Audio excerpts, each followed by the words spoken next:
Qëndrueshmëria mjedisore përmendet shpesh në politika publike dhe në plane zhvillimore, por si përkthehet kjo në vendime konkrete, investime dhe ndryshime të mëdha.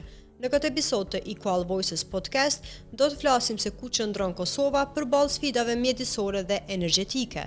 Të ftuar për këtë bisedë kemi Dardan Sejdiu, drejtor ekzekutiv në Balkan Green Foundation. Unë jam Agnesa Qorri Beqiri dhe ky është Equal Voices podcast. Mundemi ndoshta më anis të thonë që kjo është një prej temave më të lënë anash sa i përket mënyrës menumit për shoqërinë dhe zhvillimin. Çdo tokë është tokë për ndërtim. Gjithçka mundemi me ndërtu, gjithçka metër katror, gjithçka beton. Dhe një pjesë e madhe e diskutimit është çka ndodh me hapësinat publike, sepse qyteti është hapësina publike, nuk është ndërtimi. Vendi ku shoqënohem, ku socializohem, ku ndodh jetë. Flasim për Bashkim Evropian.